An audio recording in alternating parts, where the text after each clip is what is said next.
Halo pemirsa, apa kabar Anda hari ini? Senang sekali saya Raden Madlias dapat kembali menemani Anda dalam sebuah program talk show inspiratif. Ini dia, Bincang Sehati.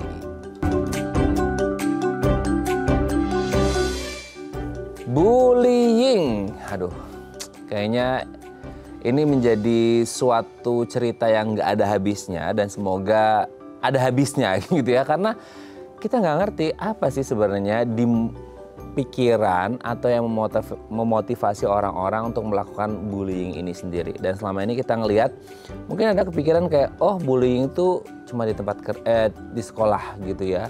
Yang karena kita selalu standarnya adalah bullying itu kayak dari kakak kelas ke adik kelasnya atau bahkan mungkin sesama kelas, tapi mungkin kita ngelihat bahwa si ini punya posisi lebih oke daripada si ini gitu ya di pandangan teman-temannya. Tapi kalau kita ngomongin bullying ini sendiri, apa sih yang memotivasi? Kenapa bisa terjadi? Di mana saja lokasinya dan lain sebagainya? Pasti banyak lah ya pertanyaan. Apalagi belakangan ini, di media sosial ya atau Anda nonton TV dan lain sebagainya itu banyak banget kasus bullying yang terjadi.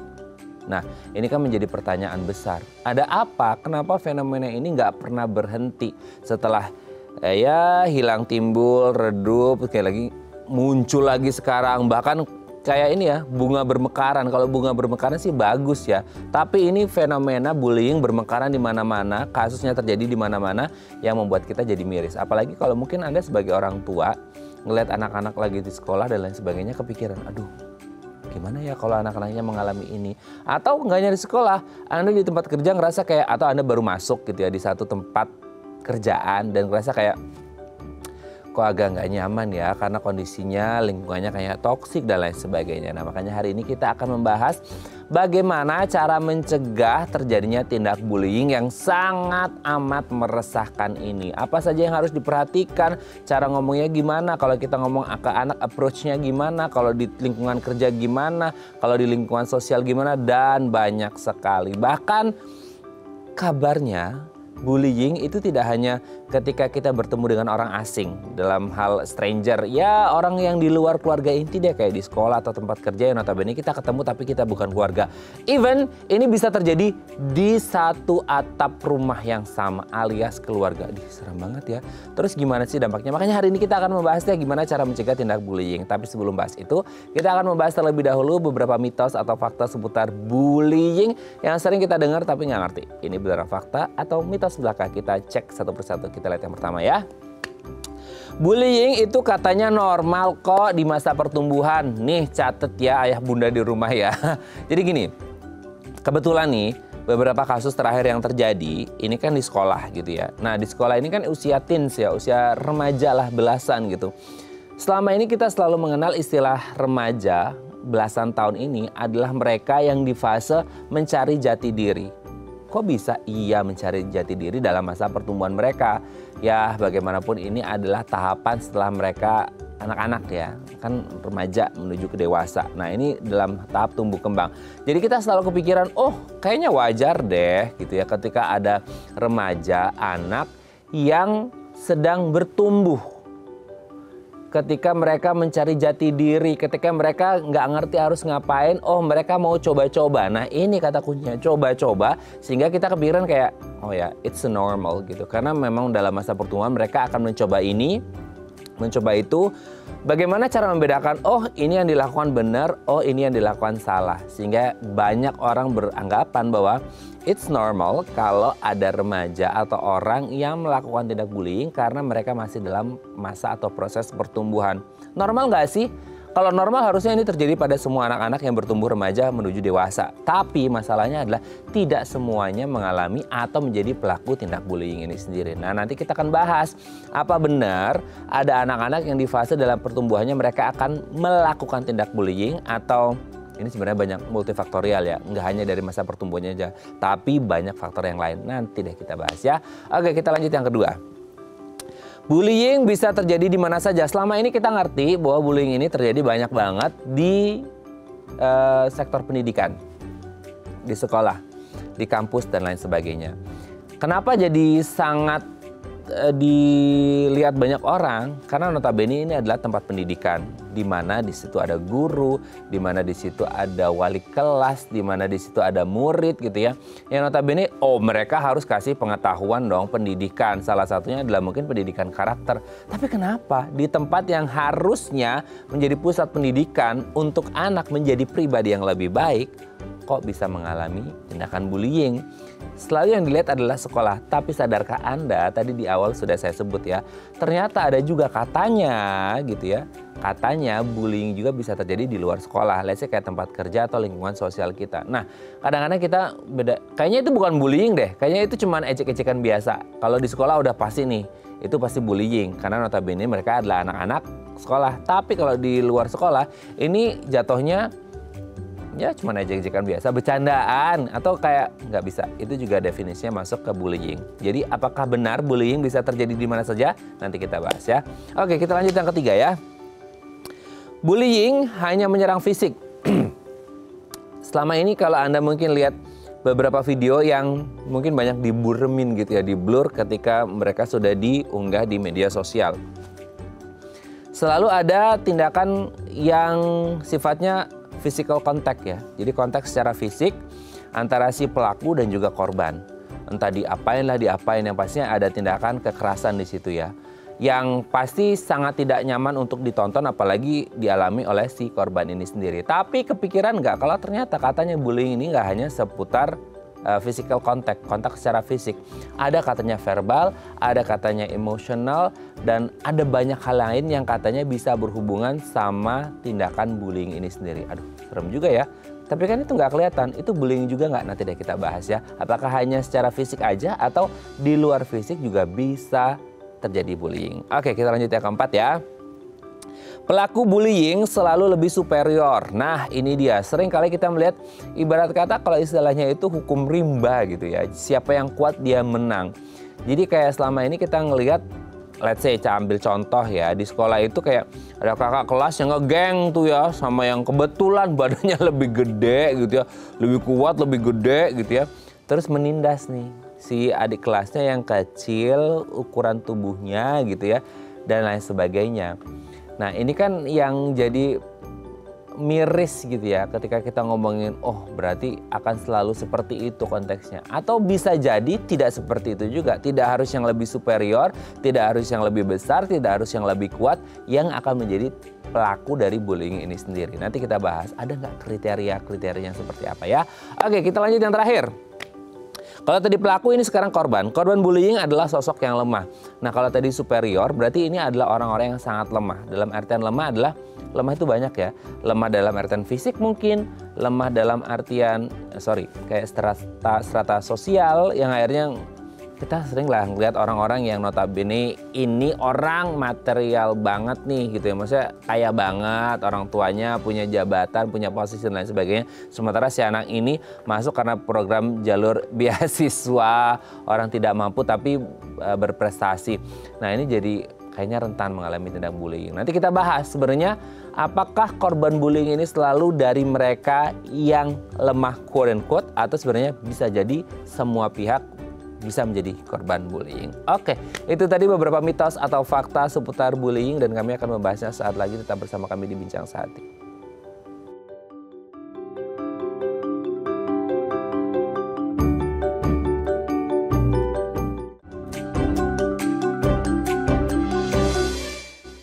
Baik, karena masih bersama kami di Bincang Sehati. Tadi di segmen sebelumnya kita sudah membahas beberapa mitos atau fakta seputar bullying. Nah, untuk membahasnya telah hadir bersama kami di studio Bincang Sehati ada Coach Hani Muhtar MIOP, seorang IO Psychologist. Selamat pagi Coach Hani. Pagi lagi Mas Raden. Sehat Coach. Sehat, iya. Tambah cetar aja nih ya. Waduh, cetar. Coach, hari ini aduh sebenarnya kesel ya, di dalam mulut ini ingin berkata yang baik-baik seputar fenomena bullying. Betul.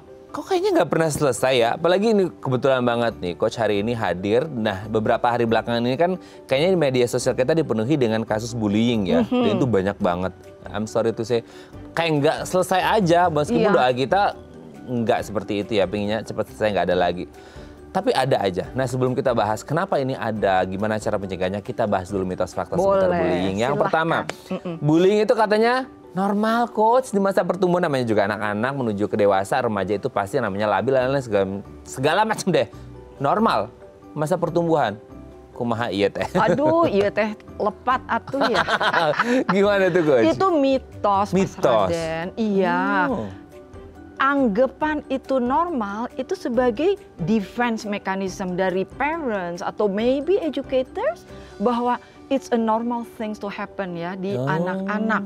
Oke, iya. Itu kan sesuatu yang tidak baik dan tidak boleh dilakukan karena itu tidak normal. Menginginkan sesuatu dengan menindas orang lain, menyakiti orang lain, itu hal yang tidak boleh dilakukan. Iya kan? Iya. Jadi itu tidak normal dan orang tua harus sadar bagaimana, dan juga guru-guru, pendidik ya, orang tua harus sadar bagaimana caranya supaya bisa reduce, eliminate, eradicate yang namanya bullying tersebut. Komplit ya, reduce, eliminate, eradicate. Semuanya pokoknya Kesel soalnya tuntas kan. ya. Kan gemes, kesel kan. Iya, benar. Ngeliatnya, ngedengernya Kayak gitu loh. gemes aja kayak pengen gitu ya. diapain Iya, gitu ya. kenapa gitu ya. Jadi nggak normal ya? Tidak normal. Tidak normal. Oke, kita lanjut yang kedua. Bullying bisa terjadi di mana aja. Kebetulan beberapa kasus terakhir itu terjadinya di sekolah. Yang kita pikirnya, ya kan ada guru. Masa sih di sistem pendidikan ada guru terjadi bullying? Ternyata katanya nggak hanya di sekolah, Coach. Gimana tuh? Emang betul, itu kan fakta di mana saja, tidak selalu di sekolah. Oh gitu, maksudnya kalau di mana aja itu, kalau di sekolah kan kayak kakak kelas nindak adik kelasnya. Kalau di luar itu? Kalau di luar? Contohnya di lingkungan apa nih? Kerja bisa? Di kerja Kantor? bisa. Oh gitu. Iya, supervisor, manager ngebully anak buahnya. Apalagi dia punya power. Ketika anak buahnya bikin report tidak tepat pada waktunya. Dia bisa misalnya, di mana sih kamu tanggung jawabnya? Itu kan udah verbal bullying. It's kind of bullying. It's a kind of bullying, verbal bullying. Oke. Jadi nggak hanya physical contact ya? Tidak hanya physical contact, betul. Social bullying. Social bullying. Rumors, di-create padahal nggak ada untuk menjatuhkan nama baik seseorang. Oh, oke. Social bullying. Oh, Jadi bisa menciptakan di mana aja. Framing itu. Tuh ya pemirsa ya. Serem deh pokoknya. Toksik banget ya. Iya. Oke coach, kita lanjut yang ketiga ya. Nah ini sama hubungannya dengan tadi. Bullying hanya menyerang fisik. Ternyata ada juga verbal. Oh, verbal. Ada apa lagi? Ada lagi dia emotional bullying. Ya ampun. Kemudian cyber bullying. Hah? Ya, lewat sosial media, ya kan? Netizen maha benar mengintimidate orang, ya kan, menjatuhkan orang, ngirimin hal-hal yang tidak tepat gitu loh untuk menjatuhkan, mengganggu, membuat orang merasa tidak nyaman, takut. Jadi banyak ragam bullying, tidak hanya fisikal. Aduh itu yang media sosial sih benar sih, itu kayak serem ya? Serem sekali, Serem. makanya perlu education untuk itu. Tidak Betul. menjadikan sosial media sebagai teman. Betul coach, jadi kayak mungkin pernah juga pemirsa juga di rumah ngerasain media sosialnya diserang oleh berbagai, untuk yang public figure terutama, ya itu sampai mereka sering ke psikolog buat konsultasi gara-gara diserang sama netizen yang nggak ngerti itu akunnya juga mungkin fake account juga gitu kan ya. Betul. Serem. Jadi serem keadaannya. Serem. Oke coach, kita lanjut yang keempat ya. Pelaku bullying katanya selalu lebih superior, lebih kuat, lebih besar. Selalu seperti itu kah? Sebetulnya ini mitos ya, tidak selalu dia lebih besar, tetapi memang orang-orang yang ngebully ini merasa, dia merasa gitu loh, dia punya power yang lebih tinggi dengan dukungan. Nah, dukungan hal-hal yang ada di sekitarnya. Bisa saja dia merasa dari social economic status lebih ini. Kemudian dia bisa mempengaruhi teman dengan ngetraktir, entertain. Iya kan? Jadi merasa dibeli teman. Ya. Jadi orang-orang itu kan jadi mendukung ya. Kemudian dia mungkin ingin mendapatkan sesuatu yang anak yang dibully ini mungkin sebetulnya secara akademik lebih pintar dan dia enggak, dan dia mungkin enggak kasih contekan. Nah, gitu. Di situ dia jadi target. Gue target ini dia, gitu loh, untuk kita bully supaya dia nggak nyaman, prestasinya menurun, itu sudah ada di dalam skenario anak-anak ngebully ini. Dan si pembuli ini pasti akan ngerasa puas gitu ya? Of course, Aduh. puas apa yang diinginkan tercapai. Serem ya, itu kayak nanti mungkin kita bahas lebih lanjut itu kayak Boleh. kenapa kok ada rasa puas yang sebenarnya nggak wajar untuk sesuatu yang Betul. menyakiti orang, menyiksa orang dan dia merasa puas. Ih, serem banget ya Coach ya. Betul. Oke, kita lihat yang terakhir. Mitos atau fakta, korban bullying itu adalah sosok yang lemah. Lemah itu mungkin banyak ya, lemah secara fisik kah, lemah secara ya tadi status atau strata sosialnya dan lain sebagainya. Selalu lemah. Itu sebetulnya mitos ya. Memang kelihatannya begitu, tapi pada kenyataannya lebih ke arah si pembuli ini sudah memiliki kayak target gitu loh, sasaran yang mau dia tuju. Kemungkinan dia bisa lemah, tapi kemungkinan juga dia memiliki kekuatan yang lebih, ya kan, kelebihan-kelebihan yang orang ini tidak miliki. Jadi tidak selalu lemah, tapi ada jealousy mungkin di situ gitu ya, rasa kecemburuan, ya kan, kecemburuan dalam arti bisa saja dia akademiknya lebih bagus gitu, kemudian mungkin dari sisi confidence-nya lebih ini, tapi dia dijadikan target karena ada rasa iri. Jadi tidak selalu lemah. Karena, tidak selalu. Betul. Karena tadi seperti Coach Hani sampaikan bahwasanya dia tidak selalu lemah, jadi dia bisa dibully dalam kasus verbal bullying. Betul. Jadi kayak menciptakan framing-framing ke orang bahwa karena mungkin secara fisik dia nggak bisa, akhirnya dia menciptakan ya entah secara verbal, emosional iya. ataupun cyber dengan fake iya. account terus masuk ke akunnya si korban, jelek-jelekan dan lain sebagainya. Betul. Jadi tidak selalu lemah. Ya, Coach, ya? Serem.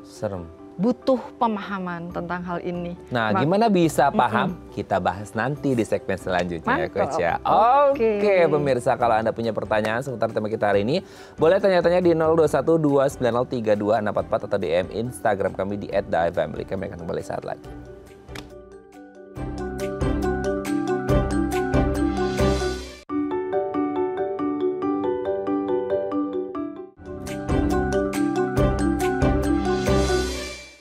Dianggap normal tadi. Oke, tuh kan.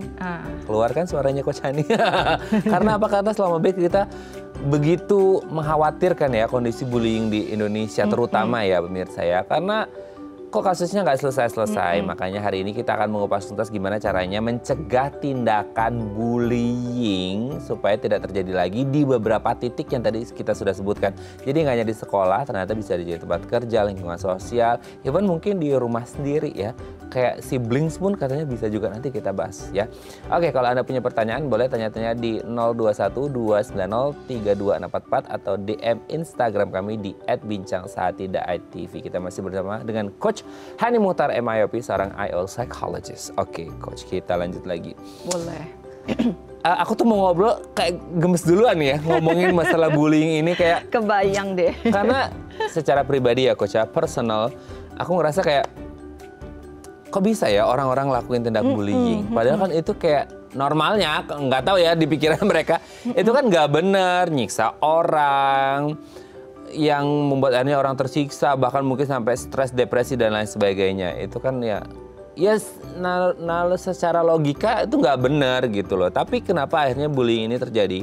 Kalau menurut Coach Hani sendiri, definisi bullying ini seperti apa? Bentuk-bentuk apa yang diambil dari si bullying ini sendiri gitu Coach?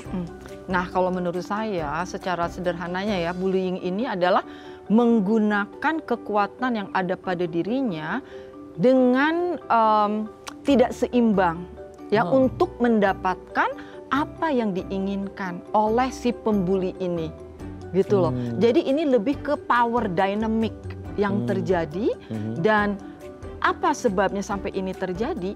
Karena belum adanya pemahaman bahwa ketika kita ingin mendapatkan sesuatu yang kita inginkan, kita harus melakukannya dengan cara-cara baik.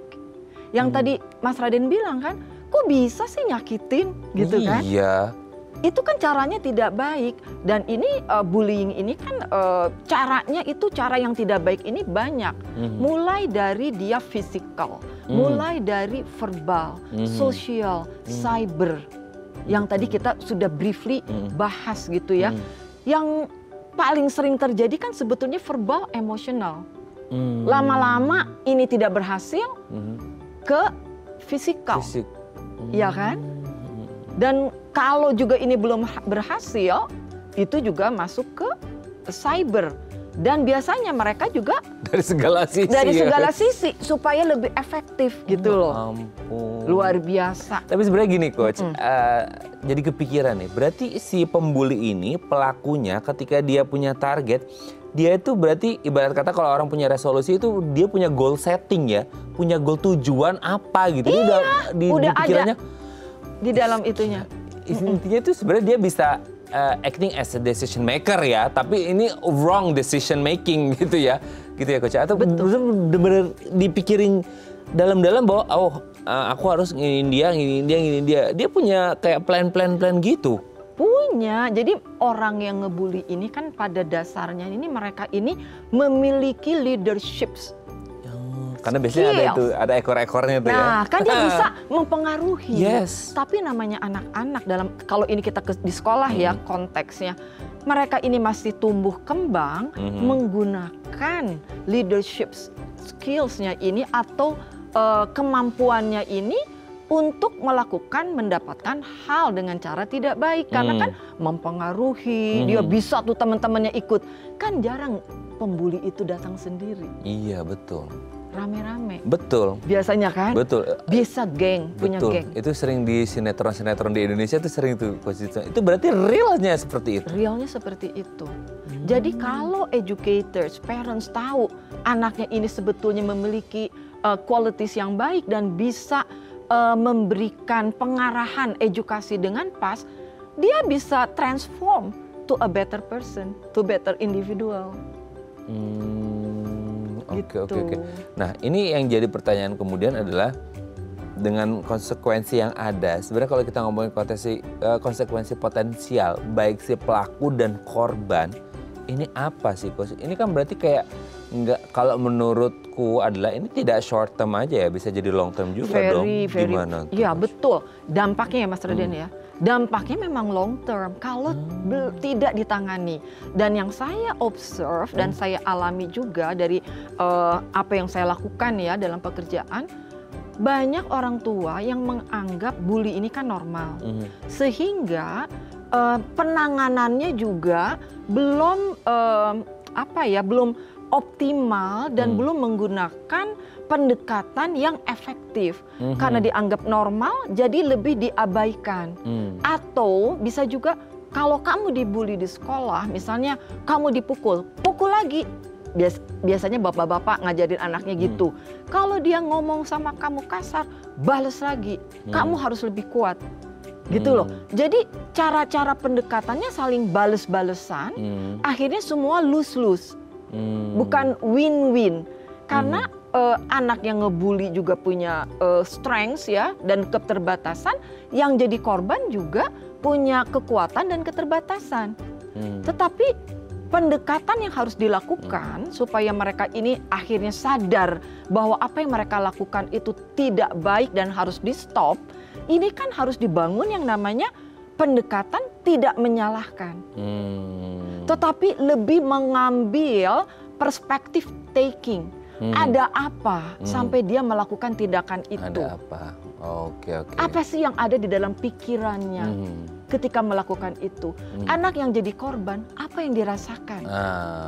Ketika itu terjadi. Nah, ngomong-ngomong apa yang dirasakan, ini kayaknya ada penelpon juga yang ada yang dirasakan sama penelpon kita. Boleh. Kita angkat dulu ya, Coach. Dengan mau curhat nih sama Coach Ania. Halo, selamat pagi. Dengan siapa di mana? Halo, selamat pagi. Yang pertama ya Coach. Iya boleh. Ya, mungkin Coach Hani mau tanya dulu nih namanya siapa di mana? Ya Hana, Jakarta. Oh mirip ya namanya ya. Hani dan Hana. Ya udah, Coach Hani aku mau tanya ya. Yang pertama, bagaimana mungkin ada tips-tips dari Coach mengenai penanganan orang tua untuk anak-anak berkebutuhan khusus? Terutama dalam bully-membuli ya, karena kita udah jaga ketat kan, kita nggak tahu nanti di luaran seperti apa. Jadi emosi kita tetap kontrol sebagai orang tua. Jadi mungkin coach ada tips-tipsnya ya, lebih profesional. Ya udah, yang kedua, sekarang ini kan banyak bully. Tadi coach juga udah bilang ada emotional cyberbullying dan lain-lain. Nah, faktor apa ya penyebabnya ya? Apakah dari gadget atau lingkungan keluarga atau bagaimana? Sebab apakah itu merupakan salah satu gangguan jiwa? Kalau iya, apa yang sebenarnya gangguan jiwa tersebut? Mungkin jelas, Coach? Oke, jelas ya, ya. Coach Hani ya. Terima kasih. Saya tutup. Makasih. Iya, terima kasih Bu Hana di Jakarta. Mirip ya, mirip. Bu Hana dan Coach Hani. Oke, Iya. Coach Hani ini kayaknya keresahan mewakili banyak orang tua mungkin ya. Kita bahas yang pertama. Ini lebih spesifik ke anak-anak berkebutuhan khusus.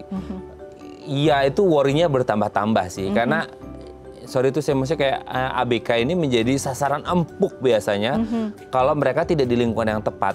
Dalam artian kayak, oh di lingkungan masyarakat sosial mereka akan jadi sasaran empuk bagi orang-orang yang mau membuli. Karena apa yang harus dipersiapkan oleh orang tua ataupun si anak ini sendiri ketika ada rentan terjadi bullying, Coach? Iya, jadi di sini yang saya rasa dan pikir ya, untuk anak-anak yang spesial ya, kalau dia masuk sekolah, seorang tua udah pasti harus cari sekolah yang inklusif.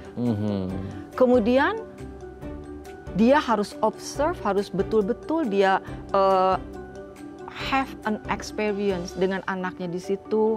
Dia juga tanya ke orang tua lain yang punya anak berkebutuhan khusus, bagaimana pengalamannya sekolah di situ. Jadi mengalami sendiri, tanya pengalaman orang, sama guru lihat policies-nya di situ, apakah ada aturan-aturan gitu ya, yang anak-anak yang biasa dengan anak-anak yang berkebutuhan khusus itu bagaimana, ya kan? Apakah dikasih buddies ya untuk bisa punya temen gitu ya? Itu harus lihat lingkungan, karena lingkungan ini pengaruhnya juga besar. Kemudian untuk anak-anak yang spesial ini juga dari rumah sudah diberikan pemahaman. Kalau ada hal yang mengganggu fisiknya dia, perasaannya dia harus bicara ke orang tua. Dan orang tua juga ketika anak belum bicara, bukan berarti tidak terjadi apa-apa. Orang tua harus observe, harus sensitif bagaimana facial expression anak ketika dia pulang. Ya, body language-nya. Bagaimana dengan rutinitas tidurnya? Apakah terganggu? Makannya. Ya, itu kalau ada perubahan di situ memberikan indikasi ada sesuatu. Mungkin anaknya takut untuk bicara. Dia harus tanya juga ke gurunya, dia harus pelan-pelan untuk membuka conversations dan menyampaikan apa yang orang tua temukan. Ada apa? Kamu kelihatannya sulit tidur, sudah suka mimpi, teriak-teriak misalnya kan, makan juga kurang. Ada apa? Kelihatannya kok ada kelihatan takut. Ke sekolah nggak semangat. Berarti kan itu ada hal. Betul. Ya. Semoga itu menjawab pertanyaan pertama ya. Iya, pertama ya. Nah, untuk menjawab pertanyaan kedua kita akan lanjutkan nanti Coach setelah break, karena kita harus break terlebih dahulu ya. Oke pemirsa, kami akan kembali saat lagi, tetap bersama kami di Bincang Sehati.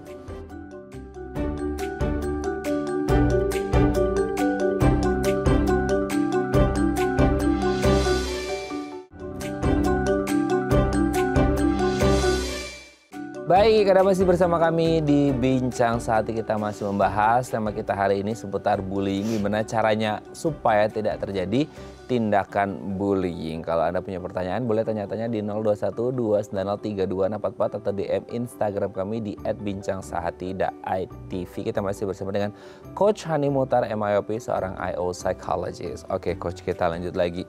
Ini melanjutkan pertanyaan Bu Hana tadi ya, yang sepotong-potong. Yang kedua adalah apa sih yang bisa mempengaruhi orang bisa melakukan tindakan bullying? Mungkin tadi juga Bu Hana menyebut ada kayak apa efek dari gadget. Gadget itu mungkin maksudnya media sosial, tontonan di apalah segala macam. Itu sebenarnya apa Coach yang mau menyebabkan? Ada hubungan dengan gadget itu kan? Kalau kita menyalahkan gadget lah ya sebagai penyebab, itu sebetulnya tidak sepenuhnya. Karena gadget itu kan seperti pisau bermata dua ya, bisa digunakan untuk kebaikan atau keburukan ya, hal-hal yang membahayakan. Kita harus tahu kapan menggunakan ini gadget untuk apa gitu ya. Tetapi kalau ditanya pengaruhnya ada nggak sih? Pengaruhnya ada, tapi mungkin sedikit kalau menurut saya. Karena kalau menurut saya penyebab kenapa sih orang ngebully, satu ya kalau menurut saya, lingkungan di rumah juga bisa membawa pengaruh. Oh ya? Betul. Bagaimana orang tua, bapak, ibu ya berinteraksi. Kalau mereka juga saling ngebully ya ke anak dengan cara-cara mungkin yang tidak baik ya. Anak-anak di bawah 5 tahun, di bawah 11 tahun itu kan melihat apa yang terjadi di dalam lingkungan terdekatnya. Oh, mereka peniru ya? Peniru, absorb ya, kayak sponge. Mereka lihat, karena visual kan, mereka audionya denger gitu ya. Kemudian itu dilakukan setiap hari. Itu kan jadi terintegrasi di dalam sistem anak. Oh, cara untuk mendapatkan apa yang aku inginkan seperti ibu bapak di rumah. Betul. Satu. Kedua, belum adanya pemahaman yang optimal tentang emotional intelligence. Jadi di sini empati. Kalau kita dibully kan nggak enak. Iya kan, rasanya sakit. Kemudian dampak jangka panjangnya kepada mental health kita terganggu, ketakutan, anxiety, depresi gitu ya. Dan itu akan mengganggu performance kita, baik itu akademik kalau di sekolah, performance kerja, productivity kalau di kantor, yang mengakibatkan juga jadi kesehatan terganggu, jadi sakit. Jadi sebetulnya kalau ditanya, faktornya itu bisa dari rumah, orang tua, ya. Jadi orang tua juga ketika anak jadi pembuli atau korban bully ya, apakah di rumah bapaknya yang sering dominan, si ibunya ikut aja. Jadi kan anak victim. Nah disinilah terjadi yang namanya drama triangle. Ada perpetrator, ya kan? Ada victim, ada rescuer. Cuma dalam konteks bully, rescuernya ini jarang ada. Posisi bingung banget sih anaknya berarti ya Coach ya? Anaknya bingung. Oke. Semoga ini bisa menjawab pertanyaan Bu Hana yang ada di Jakarta ya. Dan semoga ini mewakili pertanyaan dari banyak orang tua yang ada di rumah sana. Oke, ya. Coach kita lanjut lagi. Tapi sebenarnya gini, kalau kita ingin, oke lah itu masalah bullying udah ada nih. Sekarang how to create-nya. Bagaimana menciptakan lingkungan yang supaya tidak ada bullying ini sendiri. Apa? Misalnya ada nggak sih lingkungan yang ideal untuk mencegah tindakan ini gitu? Paling tidak nih ya, kalau dibilang ideal banget mungkin sulit ya. Close to perfection. Iya, close itu udah close. Because nothing is perfect. Nothing is perfect gitu ya. Kalau ditanya bagaimana nih caranya meng-create, yang penting kalau dia di sekolah, di lingkungan rumah ataupun di lingkungan kerja, kita harus menciptakan yang namanya psychological safety. Ya, psychological safety di mana orang saling menghargai, ya, saling menghargai, kemudian berbuat baik, ya, membangun empati, itu yang namanya safe space for everyone, gitu loh. Kalau itu dilakukan, misalnya supaya itu tidak diminimalkan ya, Mas Raden, ketika dia masuk sekolah, consent form mengisi saya masuk sekolah ini berjanji untuk melakukan hal-hal baik sesuai nilai-nilai yang diajarkan di sekolah, saling menghargai, saling mendukung, saling membantu, ya kan, saling terbuka satu sama lain, pokoknya something like that. Berarti ibarat kata kayak ada tata tertibnya. Tata tertib terus tanda tangan, orang tua juga ikut tanda tangan. Iya kan? Itu kan sesuatu yang baik. Di kantor juga begitu. Ya kita mengkonsen atau something like that, you know. Like kita tuh masuk nih saya ke grup. Ini loh norma-norma di sini. Ini loh prosedur. Oke, kalau ini sudah di ini, kalau worst case terjadi, senario worst case terjadi, kamu mendapatkan mengalami hal-hal yang tidak menyenangkan, this is the way. Reporting sistemnya. Ada. Jadi ketika dia dibully, nggak jadi, aduh aku nggak mau nge-report, nanti aku tambah dibully. Itu ya juga kan? Ketakutan. Terus si ibu gurunya juga, aku nggak mau Nanti dibawa-bawa lagi. Iya kan, ke bawah-bawah. Apalagi yang ngebully katanya nih, donatur terbesar di sekolah. Mantap. Takut dong. Guru kan banyak juga ketakutan bertindak karena social status yang beda. Dia donator, the biggest di sekolah ini. Gimana? Itu juga. Jadi kalau itu semua dilakukan, kalau menurut saya nih, itu bisa meminimalkan dan yang namanya continuous workshops atau membangun awareness pendidikan. Jangan adem ayem, lagi panas lakukan, kalau enggak itu dijadikan rutin. Ya ampun, banyak banget ya, jadi banyak pusing banget deh. gitu ya. Pusing. Di lapangan itu tidak sesederhana itu ya. Betul. Faktanya gitu ya. Oke Coach, sebelum lanjut ini ada DM. Ini kayaknya banyak nih yang tanya-tanya nih ya. Lagi seru nih soal perbincangan di mana-mana nih Coach ya. Thank you udah hadir loh hari ini ya. Jadi ini benar-benar menjawab keresahan banyak orang. Oke, ini dari Bu Linda. Panjang nih ya. Saya nggak boleh baca kan? Iya nggak boleh. Aku yang bacain aja Coach. Lumayan panjang ini ya. Pagi Coach Hani. Kok sepertinya kasus bullying nggak ada habisnya ya? Pertanyaan saya, apa ada yang kurang dari sistem pendidikan? Dalam banget nih ya. Apa ada yang kurang dari sistem pendidikan, terutama pendidikan karakter dari kecil, dari kecil maksudnya dari dini gitu ya? Atau apa ada hal lain yang memengaruhi? Adakah yang harus dibenahi? Jujur, saya sebagai orang tua dan pribadi takut dengan fenomena bullying ini, apalagi kalau terjadi pada anak saya. Terima kasih. Ini kayaknya dari hati nih ya, dari sampai hati ngomongin pendidikan dalam. Karakter nih. Ya ini kayaknya worry-nya banyak orang tua juga. Banyak orang tua. Gimana Dan nih, ini Coach? sangat saya bisa pahami ya, kekhawatiran orang tua ya. Jadi bagaimana kan cara menangani keadaan ini? Karena ini sesuatu yang memang penanganannya harus terintegrasi. Tadi kan katanya apa ada yang salah dengan sistem pendidikan? Iya. Bisa jadi ada area for improvement. Bukan salah, cuman ada yang harus dikembangkan. Harus diperbaiki ya, karena kalau kita evaluasi ini kok banyak banget. Iya. Selama saya di sini udah berapa bulan aja saya dengar kayaknya almost every week, right? Kemudian tidak hanya sekolah, di rumah juga. Kita tidak bisa menjadikan sekolah sebagai kayak ini loh salah sekolah. Pendidikan itu kan terjadi di rumah dan di sekolah, saling berkolaborasi. Betul. Ya. Jadi kalau kita lihat ya, kalau saya menggunakan pendekatan dari IO Psychology nih ya, kita ini untuk mendapatkan outcome yang baik ada 4 dimensi. Satu, human factors. Ya. Kedua adalah knowledge, skills, abilities, kompetensi. Ketiga di sini juga dari sisi informasi. Dan keempat, structure. Jadi human, bagaimana nih orang-orang dari sisi karakter, personality, kemudian attitude, ya kan? Kemudian keadaan ini tergantung diri sendiri dan lingkungan. Kita tidak bisa berdiri sendiri. Semuanya saling terkait satu sama lain, tidak berdiri sendiri. Kemudian dari situ kan pasti hubungan orang selalu akan ada konflik. Tidak selalu mulus. Kita punya nggak kemampuan dari sisi knowledge, skills, abilities. Kita bisa aja belajar ikut workshops, tapi diterapkan tidak.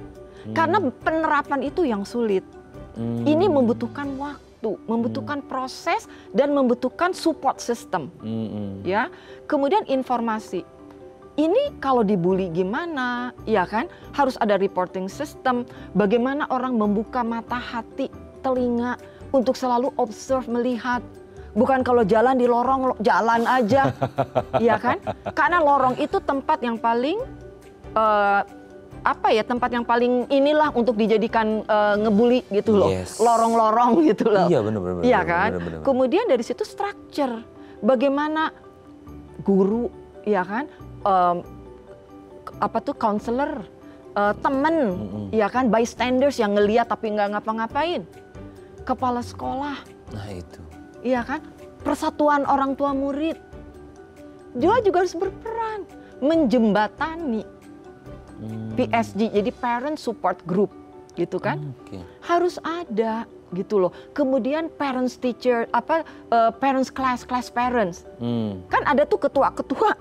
Dia juga harus melakukan ininya gitu, roles responsibilities-nya dengan baik.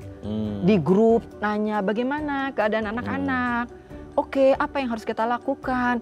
Jadi itu support system harus dibangun. Harus dibangun. Betul. Ya. Oke, jadi memang harus dari segala lini, segala pihak untuk ikut campur, contribute di situ ya. Oke, semoga dia bisa menjawab pertanyaan Bu Linda. Semoga kita juga semuanya tenang ya Bu Linda ya. Ini juga mewakili pertanyaan kita semuanya ya. Terima kasih Bu Linda. Oke Coach, nanti kita lanjut lagi.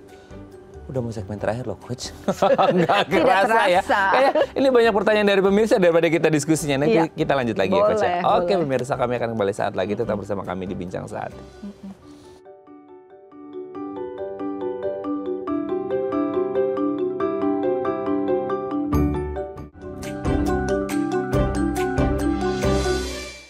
Oke, Anda masih bersama kami di Bincang Saat. Kita masih membahas gimana caranya mencegah tindak bullying. Masih bersama dengan Coach Hani Muhtar MIOP, seorang IO psychologist. Oke, Coach, tadi kita udah bahas lah ya seputar bullyingnya, definisinya, di mana saja bisa terjadi, mencegahnya seperti apa, apa yang harus dilakukan gitu ya, dan lain sebagainya.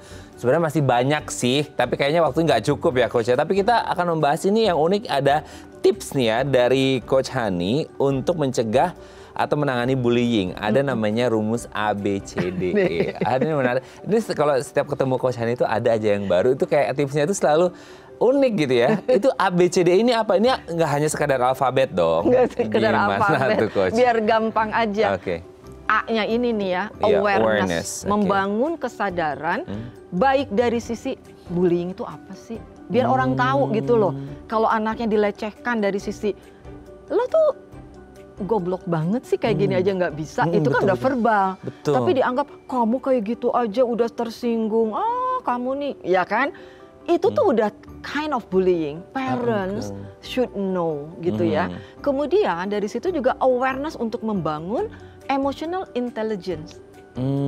Ya, emotional intelligence itu kan untuk bisa memahami kita ini manusia memiliki emosi. Dan emosi ini bagian dari kehidupan kita sebagai human being. Tanpa emosi kita kan robot, right?